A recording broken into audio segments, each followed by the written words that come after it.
जैसे निर्भया केस में जो दोषी थे उन्हें लॉयर दिया गया था, तो ये चीज़ कहाँ तक सही है? सही और गलत का फैसला तो देखिए अदालतें ही करती हैं, लेकिन ये तो निर्भया वाला एक प्रकरण है। देश के तमाम हिस्सों में ऐसे आए दिन घटनाएं होती रहती हैं। 26/11 में जो कसाब आया था इंडिया में और उसने काफ़ी लोगों को मारा था जी। और सबके सबूत थे, वीडियोस थे तभी, बट उसको भी कोर्ट ने बहुत बड़ा लॉयर दिए थे। न्याय प्रशासन की ओर से जो लोग वकील की फीस नहीं दे पाते हैं तो उनको निःशुल्क सेवा प्रदान की जाती है। ये तो इंसानियत वाली बात है ना कि हम किसी आतंकवादी को प्रोटेक्ट कर रहे हैं। जी, हिंदुस्तानी न्याय में अपराधियों को भी वो समान अवसर अपने आप को निर्दोष साबित करने का दिया जाता है। अगर कसाब को सज़ा नहीं होती तो शायद इंडिया के लोगों का विश्वास उठ जाता इंडियन लॉ से। First of all thank you sir, आपने हमें टाइम दिया अपना कीमती।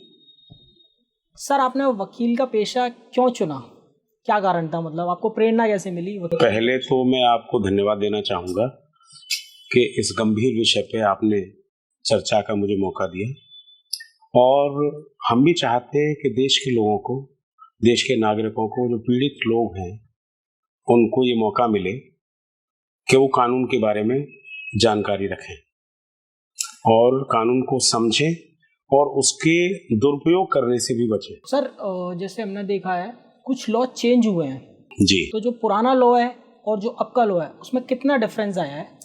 बेसिकली डिफरेंस तो नहीं है, धाराओं के नंबर चेंज किए गए हैं, और जहां तक मुकदमों की पेंडेंसी की बात है, देश में आज करीब लगभग 35,000 करोड़ मुकदमे पेंडिंग हैं देश भर की अदालतों में, लेकिन नए कानून में उनके जल्दी निस्तारण की कोई ठोस व्यवस्था नजर नहीं आती मुझे। तो सर, ये पेंडिंग होने का कारण क्या है? मतलब उसका बहुत बड़ा कारण है देश में जो जजों की कमी है, और जो लोग न्यायालयों में बैठ के जो पीठासीन अधिकारी हैं, मैंने देश के अधिकांश कोर्टों में जाके देखा है कि वो मुकदमों को निपटाने की मंशा नहीं रखते हैं या कम रखते हैं, या जो उनका निर्धारित समय है वो उस पर बैठते नहीं। टाइम से कोर्ट में अगर बैठे, समय से निस्तारण की समस्या दूर हो सकती, काफी हद तक दूर हो सकती है। उसके लिए मन बनाना पड़ता है कि हाँ, हमें इतने मुकदमे, या ऑनरेबल हाई कोर्ट या ऑनरेबल सुप्रीम कोर्ट की ऐसी कोई गाइडलाइन नहीं है सिवाय कोटा फिक्स करने के कि उस कोटे से अधिक भी फैसले निर्णित किए जा सकते हैं।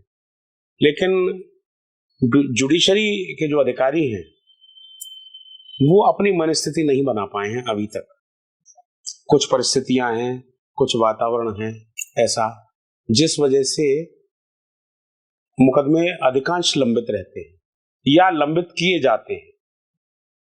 कुछ हमारे वकील साथियों की भी परेशानियां हैं या उनकी मंशा है कि वो जानबूझ के मुकदमों को लंबित करने की कोशिश करते हैं, अननेसेसरी एडजर्नमेंट्स देते हैं, जिससे मुकदमे लंबित होते हैं।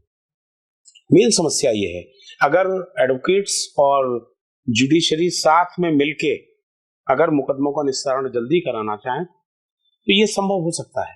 काफी हद तक मुकदमों की पेंडेंसी पे ब्रेक लग सकता है। नहीं, जैसे हम देखते हैं कई मुकदमे ऐसे हैं जो खुला है, सबके सामने हैं, फिर भी उसको करीब नहीं तो 5 से 10 साल खींचना पड़ता है।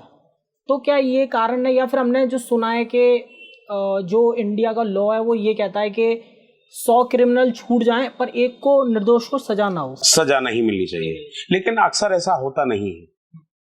कुछ विवेचना की खामियां हैं, कुछ न्यायालयों की, जैसे अभी एविडेंस जो आती है, एविडेंस डिले होती है। कोई अगर विवेचक आगरा में तैनात था, उसने अपने समय विवेचना की और वो चला गया बस्ती, बहराइच, तो महीनों तो उसके आने में लग जाता है, उसको नोटिस सर्व नहीं हो पाते हैं, कभी वो खुद अवेलेबल नहीं हो पाता है, कभी उसको छुट्टी नहीं मिल पाती है, उस वजह से भी पेंडेंसी बढ़ती है। जो नए कानून में इसका प्रावधान किया जाना चाहिए कि अगर कोई एविडेंस नहीं आती है तो उन मामलों को भी विस्तारित जल्दी किया जाना चाहिए। हालांकि कुछ व्यवस्था की है। अब जैसे सपोज एक मैं उदाहरण आपको दूं, चेक डिसऑनर के मामले होते हैं, उसमें प्रेस्क्राइब्ड है, या कंज्यूमर फॉर्म के मामले होते हैं, उसमें 90 डेज का एक्ट में प्राविधान है कि तकरीबन 90 दिन के अंदर अंदर अमूमन वो मामले निस्तारित हो जाने चाहिए। लेकिन व्यवस्था ये है कि वो सालों चलते हैं, 10-10, 12-12, 15-15 साल मुकदमे चलते हैं। तो न्याय देर से मिलना न्याय न मिलने के बराबर है। तो उसमें आदमी को न्याय नहीं मिलता। 15 साल अगर किसी ने इंतजार किया, सपोज उसकी डेथ हो गई या उनके बच्चे प्रोसिक्यूशन कर सकते हैं, वो एक अलग बात है। लेकिन हमारी व्यवस्था ऐसी होनी चाहिए, न्याय व्यवस्था, कि जो प्रेस्क्राइब्ड पीरियड विधि द्वारा प्रस्तावित है, निर्धारित किया गया है, कोशिश हमारी ये होनी चाहिए और जुडिशरी को भी ये सोचना चाहिए कि उस प्रेस्क्राइब्ड पीरियड में मुकदमों का निस्तारण निश्चित रूप से हो जाना चाहिए। तब तो आदमी को न्याय मिलेगा। अदरवाइज न्याय न मिलने के बराबर उसके साथ अन्याय होगा। जैसे हम दिल्ली में जो रेप केस हुआ था, निर्भया रेप केस, उस केस को 8 साल तक खींचने के बाद सजा मिली। वो लड़की तो मरी गई, बट फिर भी मतलब उसको न्याय मिलना, उसके सामने तो हुआ नहीं कुछ भी, जबकि सबको पता था ये चीज कि हाँ उन्हीं ने किया, उन्होंने मान भी लिया था। ये व्यवस्था की खामी है। ये जो विलंब से न्याय मिलता है, तो हमारा जो कानूनी जो ढांचा जिस तरह से बना हुआ है, अदालतों का भी इसमें बहुत बड़ा रोल है। अदालतों की कार्यप्रणाली इतनी धीमी है जिस वजह से न्याय मिलने में विलंब होता है, और वहां जो वादी मुकदमा है या जिसके साथ ये घटना हुई है, पीड़ित व्यक्ति है, उसके साथ अन्याय होता है। हमारी व्यवस्थाओं में परिवर्तन की बहुत आवश्यकता है, और खास तौर से न्यायिक अधिकारियों को भी अपनी जिम्मेदारी समझनी चाहिए। वकीलों के साथ साथ वकीलों की कोशिश ये रहती है कि पीड़ित को जल्दी न्याय मिले, लेकिन कुछ व्यवस्थाएं ऐसी बनी हुई हैं अदालतों की तो उनको जल्दी न्याय नहीं मिल पाता है। अब जैसे माननीय सर्वोच्च न्यायालय ने भी कई बार इस बात को दोहराया है, और माननीय उच्च न्यायालय ने भी इस बात को दोहराया है कि जो अननेसेसरी एडजॉर्नमेंट दिए जाते हैं उन पर अंकुश लगे, जिससे न्याय में विलंब न हो। कुछ कोर्टें उस बात को मानती हैं और कुछ न्यायालयों में उन बातों को नहीं माना जाता है। अच्छा, ऐसा तो भी? ये भी एक मुख्य कारण है। अब जैसे माननीय उच्च न्यायालय ने 6 महीने में किसी मुकदमे का निस्तारण करने का कोई आदेश दिया है, सपोज, उस आदेश के बावजूद भी उसकी कंप्लायंस नहीं होती है, और 6 महीने की अवधि बीत जाने के बाद भी 6-6 साल, 8-8 साल उन मुकदमों के निस्तारण में लग जाते हैं। जैसे हम ये देखते हैं, जैसे निर्भया केस में जो दोषी थे उन्हें लॉयर दिया गया था, और अच्छा लॉयर था, कोई नॉर्मल नहीं था, अच्छे लॉयर थे। तो आप किस तरीके से देखते हैं कि जो चीज़ हुई थी वो इंसान को इंसानियत खत्म कर चुकी थी? वास्तव में झकझोर करने वाली चीजें हैं ये, और सामाजिक दृष्टिकोण से भी अगर देखा जाए तो समाज को ये अच्छी दिशा नहीं देती ऐसी घटनाएं। और जहां तक वकील मुहैया कराने की बात है, तो देश के हर जिले में न्याय प्रशासन की ओर से जो लोग वकील की फीस नहीं दे पाते हैं, तो उनको एक जिला विधिक प्राधिकरण की स्थापना की गई है न्याय विभाग के द्वारा, तो उनको निःशुल्क सेवा प्रदान की जाती है। जो लोग हायर नहीं कर पाते हैं एडवोकेट्स, तो उनको ये सुविधा निःशुल्क दी जाती है, चाहे वो वादी हो या अभियुक्त हो। कभी ऐसा होता है कि कुछ मामलों में हमारे अधिवक्ता साथी भी फंसे होते हैं, तो आसानी से कोई वकील उनकी पैरवी नहीं करता है अभियुक्तों की।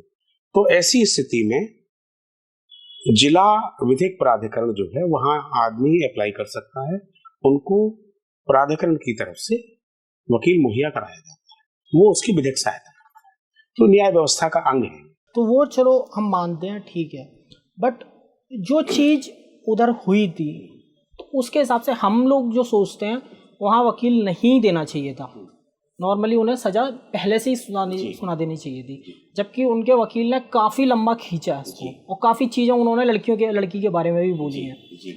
तो ये चीज़ कहाँ तक सही है? सही और गलत का फैसला तो देखिए अदालतें ही करती हैं, लेकिन ये तो निर्भया वाला एक प्रकरण है। देश के तमाम हिस्सों में ऐसे आए दिन घटनाएं होती रहती हैं, उसमें हम एडवोकेट्स का भी दायित्व रहता है, हमारी भी बहुत बड़ी जिम्मेदारी है कि समाज के ऐसे अपराधियों को दंडित करने से नहीं रोका जाना चाहिए। और तो अगर उनको कानून के हिसाब से दंडित किया जाता है तो वो भी एक समाज को अच्छा मैसेज जाता है, और अपराधी ऐसे अपराध करने से काफी हद तक डरते हैं और इन अपराधों को रोका जा सकता है भविष्य में। जैसे अभी हमने देखा था 26/11 में जो कसाब आया था इंडिया में, और उसने काफ़ी लोगों को मारा था और सबके सबूत थे, वीडियोस थे तभी, बट उसको भी कोर्ट ने बहुत बड़ा लॉयर दिए थे जो 1 साल तक उसका केस खींचा गया, जबकि वो इंडियन लॉ के हिसाब से अगर देखा जाए तो वो इंडियन नहीं है, वो पाकिस्तानी था। जब और इंडिया से अगर बाहर हम देखते हैं तो अगर कोई आदमी ऐसी हरकत करता है या कुछ करता है तो उसको तुरंत के तुरंत सजा दे दी जाती है। तो ये इंडिया में क्यों नहीं करते हैं ऐसा? इंडिया में तालिबानी व्यवस्था नहीं है। तालिबानी व्यवस्था और कानून वहां के अलग हैं। जैसा अपराध किया है उसने तुरंत उसको दंड दिया जाता है बिना कोई छानबीन किए हुए, क्योंकि प्रत्यक्ष आदमी के सामने होता है और उसने वो अपराध किया है तो तुरंत उसको वहां के कानून के हिसाब से दंड की व्यवस्था दी गई है, जो हिंदुस्तान में लागू नहीं है। तो ये कसाब के साथ भी होना चाहिए था। हाँ, होना चाहिए था, लेकिन हिंदुस्तानी न्याय में अपराधियों को भी वो समान अवसर अपने आप को निर्दोष साबित करने का दिया जाता है। हालांकि जहां तक आपने कसाब के निर्णय की बात कही, उसमें उसको सजा मिलने में काफी विलंब भी हुआ और देश का काफी पैसा भी बर्बाद हुआ। करोड़ों रुपए रोजाना की सुरक्षा व्यवस्था उसको दी गई। ये हम लोगों की खून पसीने की कमाई थी, सभी हिंदुस्तानियों के खून पसीने की कमाई थी। मैं नहीं समझता था कि उसको इतनी सुरक्षा व्यवस्था की आवश्यकता थी और उसको दंड देने में भी विलंब किया गया। तो हमारी कानून व्यवस्था ऐसी लचर है, उसमें अभी भी नए कानून के आने के बाद में भी अभी भी और सुधार की आवश्यकता है। कुछ मुकदमे जब निर्णीत होंगे नई कानून प्रणाली के आधार पर और जो खामियां उसमें आएंगी, मैं अपेक्षा करता हूं हिंदुस्तान की सरकार से कि उन कानूनों में बदलाव आएगा उन निर्णयों के बाद। तो जस्ट हम जैसे ये सोचें कि ये तो इंसानियत वाली बात है ना, कि हम किसी आतंकवादी को प्रोटेक्ट कर रहे हैं, है ना, कोई जो वकील उनका केस लड़ रहा है तो वो उसे प्रोटेक्ट कर रहा है, कभी हो सकता है शायद वो बचा भी ले जाए उसे।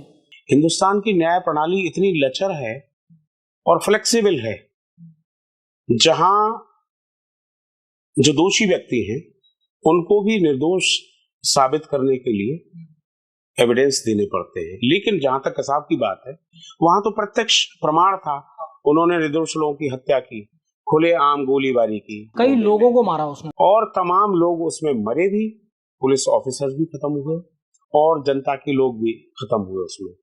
तो उसमें हमारे यहाँ जो फास्ट ट्रैक कोर्ट्स हैं, खास तौर से ऐसे मुकदमे जहां तुरंत दंड की व्यवस्था हो, उन ऐसे मुकदमों को उन फास्ट ट्रैक न्यायालयों में तत्काल रूप से अंतरित किया जाना चाहिए, ताकि जितनी जल्दी न्याय मिले, जितनी जल्दी दंड की व्यवस्था हो, तो उस दंड का प्रभाव आगे आने वाले अपराधियों पर भी विशेष रूप से पड़े कि अगर हम ऐसे अपराध करेंगे तो हमें निश्चित रूप से तुरंत दंड मिलेगा, जो अब तक हिंदुस्तान में नहीं है। ऐसी व्यवस्था लागू होना अति आवश्यक है। उसमें कानून, उसमें अपराधियों को भी भय महसूस होगा कि अपराध करने से लोग बचेंगे। अगर ऐसी कार्य प्रणाली, न्याय प्रणाली हमारे यहाँ लागू हो जाए या उसमें परिवर्तन हो जाए, हालांकि काफी कुछ सुधार करने की कोशिश की गई है इस नई न्याय व्यवस्था में जो 1 जुलाई से लागू हुई है हमारे यहाँ, लेकिन फिर भी देखिए, कानून बनाना एक अलग बात है और उसको लागू करना बहुत दूर की बात है। हमें उसके इम्प्लीमेंटेशन पर ध्यान देना होगा कि जो कानून हमने बनाए हैं, जो अपराधों का वर्गीकरण किया है, जो अपराधों की सजा हमने उन कानूनों में नियत की है, वो जल्दी से जल्दी अपराधियों को कैसे मिले और वो मुकदमे कैसे खत्म हो। हमारा ध्यान और पूरी जुडिशरी का ध्यान उस पर केंद्रित होना बहुत जरूरी है। और इसमें एडवोकेट्स भी और न्यायिक अधिकारी भी, उनका भी रोल बड़ा महत्वपूर्ण होता है। हम लोगों का भी कर्तव्य है कि ऐसे हीनियस क्राइम्स को और हीनियस क्रिमिनल्स को हम बढ़ावा ना दें, जिससे समाज में जो अराजकता की भावना लोगों में हो रही है, वो जो भय व्याप्त हो रहा है, उस पर किसी तरह से जल्दी अंकुश लगाया जा सके। जैसे मैं मानता हूँ अगर कसाब को सजा नहीं होती, जिस तरीके का उसे लॉयर दिया गया था, बहुत बड़े लॉयर थे जी, अगर सजा नहीं होती जी, तो शायद इंडिया के लोगों का विश्वास उठ जाता इंडियन लॉ से जी। क्योंकि मैं इस चीज़ को लॉयर्स को भी मानता हूँ कि उन्हें खुद नहीं लेना चाहिए जी केस ऐसा, क्योंकि अगर उनको भी खुद देखा होगा, उन्होंने भी देखा होगा कि कितने लोग, मेरे लोगों को ही मारा है उस बंदे ने, उसी को मैं सपोर्ट कर रहा हूँ जी। तो कहीं तक मुझे लगता है कि इसमें सबसे बड़ा रोल जो होता है वो वकालत का जी होता है, लॉयर्स का होता है, जितना भी होता है। जज का काम यही है कि वो सजा सुना सकता है या टाल सकता है, बाकी लॉयर के हाथ में ये है कि कितना उसको सपोर्ट करना है जी। देखिए, मैं यहाँ आपको ये बताना चाहूँगा कि अकेली जुडिशरी ही दोषी नहीं है, उसमें हम लोगों का भी अहम रोल रहता है। और हम और न्यायिक व्यवस्था, न्यायिक अधिकारी दोनों ही मिलकर किसी भी मामले को अगर चाहें तो जल्दी निपटाने में भी मदद कर सकते हैं। हमारे यहाँ कई मामले ऐसे हुए हैं पिछले कानून में ही कि 35 दिन में, 1.5 महीने में, 2 महीने में मुकदमों में सजा हुई है। तो उसमें वकीलों ने भी अपना योगदान दिया और जो न्यायिक अधिकारीगण हैं उन्होंने भी उसको सपोर्ट किया। तो मैंने पहले भी आपको बताया था कि मनोस्थिति वकील और एक न्यायिक अधिकारी की भी होना आवश्यक है। अगर ये ट्यूनिंग हमारी मिल जाए तो वास्तव में लोगों को न्याय जल्दी मिल पाने में वो दिन दूर नहीं है जो ऐसी स्थितियां पैदा हो जाएंगी कि जल्दी न्याय मिले लोगों को, और न्याय पर जो विश्वास जो लोगों का डिग रहा है वो फिर से बना रहे। आप कभी कोई केस लेते हो तो सोच समझ के लेते हैं, मतलब जितने भी लॉयर हैं, कि ये केस मेरे को लेना चाहिए या नहीं? देखिए, ये बड़ी असमंजस की बात है। वकीलों को तो जो पीड़ित पक्ष है या जो वादी पक्ष है या जो एक्यूज पक्ष है, जो भी आता है उसका मुकदमा लेना ही पड़ता है।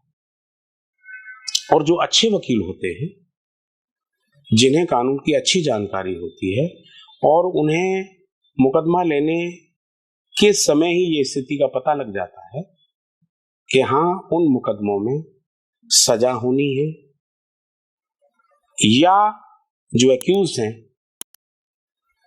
वो डिस्चार्ज होनी है। जो पेपर्स हमारे पास आते हैं, क्राइम कोई हुआ, उसमें केस डायरी बनी, उसमें चार्जशीट आई या एफआर आई, दोनों की स्थितियों से ये पहले दिन से ही पता लग जाता है कि वास्तविकता क्या होती है। तो हमारा भी ये कर्तव्य है कि अगर वास्तव में कोई अपराधी है जिसके खिलाफ चार्जशीट आई है, तो हमारा भी ये कर्तव्य बन जाता है। देखिए, वकील समाज का बहुत महत्वपूर्ण हिस्सा होता है और उसको अपनी जिम्मेदारी बड़े सलीके से निभानी चाहिए। हमारी भी मंशा ये होनी चाहिए, लेकिन ऐसी स्थितियां कभी कभी होती नहीं है। उसका बहुत बड़ा कारण है आर्थिक पक्ष, क्योंकि वकीलों के पास कोई अन्य व्यवसाय तो है नहीं जिससे उनकी आय अर्जित होती है। तो जाने अनजाने हम लोग भी अपना आर्थिक पक्ष देखते हुए कई ऐसे मुकदमे ले लेते हैं जो वास्तव में अपराधी होते हैं। उस सामाजिक न्याय व्यवस्था के ढांचे को सुधारने में हमारा बहुत बड़ा रोल है, और वो हमारे कुछ एथिक्स भी हैं। उन एथिक्स पे हम कभी कभी नहीं चल पाते हैं उस आर्थिक पक्ष को देखते हुए, तो हम लोगों में भी सुधार की आवश्यकता है। नहीं, जैसे मैं ये मानता हूँ, अब कोई क्रिमिनल है, उसने किसी का मर्डर किया और वो मौके पे पकड़ा गया, और जो विक्टिम है उसने एक वकील किया। अगर बाई चांस वो मर्डरर को बचा लेता है उसका लॉयर, तो क्या उन्हें बुरा नहीं लगता होगा कि जो मतलब निर्दोष जो विक्टिम था उसको प्रॉपर न्याय नहीं मिला, उल्टा उस पर केस चल रहा है? देखिए हिंदुस्तान का जो कानून है वो एविडेंस बेस है। बहुत से मामले ऐसे होते हैं कि बड़ा जघन्य अपराधी है, बहुत से लोग उसके डर से एविडेंस देने नहीं आते, गवाही देने नहीं आते, तो वहां ऐसे लोग बच जाते हैं। मेरी जनता से भी अपील है और लोगों से भी अपील है कि अगर ऐसा अपराध होते उन्होंने कहीं देखा है तो उस मामले में वो गवाही देने से चूके नहीं, बचे नहीं। देखिए मौत है वो तो आनी जानी है, लेकिन उस भय से उस अपराधी को और अपराध करने से रोकना हमारा भी कर्तव्य है। अगर हमने गवाही अपनी न देके, जैसे मौके पे हमने देखा है कोई अपराध होते हुए, और हम भय से कि कहीं हमारे साथ कोई हादसा न हो जाए या वो अपराधी जो है वो हमारे साथ कोई हादसा न कर दे, इस वजह से हम गवाही नहीं देने जाते, डर जाते, तो उस डर से अपराधियों के हौसले बुलंद होते, और मान लीजिए वो उस अपराध से छूट गया तो आगे उसके मनोबल बढ़ जाता है और अपराध करता है और जघन्य अपराध करेगा। तो ऐसे लोगों को हमें थामना होगा, और ऐसे अपराधों को थामने के लिए हमें अपनी गवाही भी देनी होगी।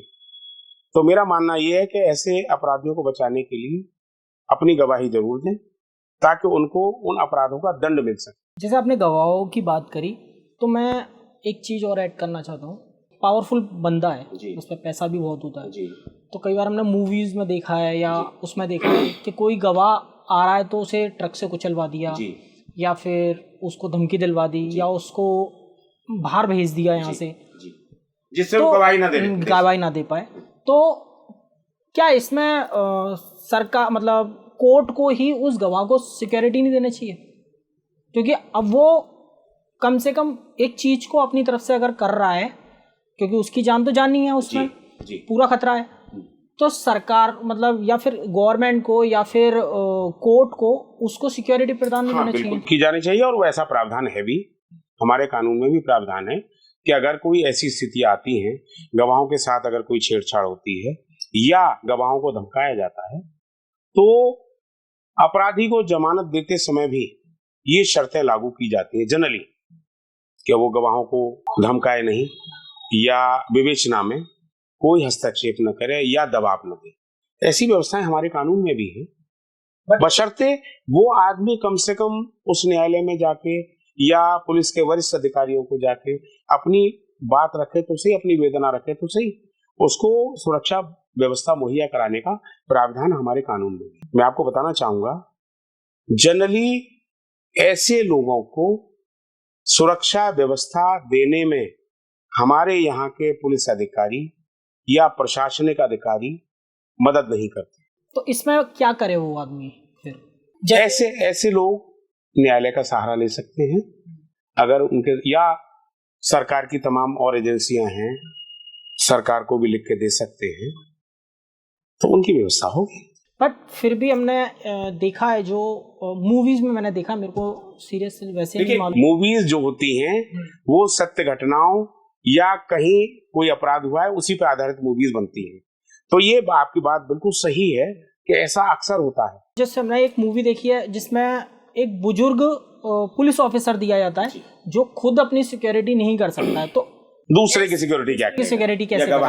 हाँ, तो वहाँ क्या करे? जिन लोगों को सुरक्षा शासन प्रदान कर रहा है या पुलिस प्रशासन उन लोगों को सुरक्षा प्रदान कर रहा है, तो जो सुरक्षा देने वाला है वो कर्मचारी भी तेज और फुर्तीला होना चाहिए। जैसा अपराध हुआ है उस अपराध की ग्रेविटी को देखते हुए उनको सुरक्षा मुहैया कराई जानी चाहिए। सर जैसे हम आशाराम बाबू को ही ले लेते हैं जी।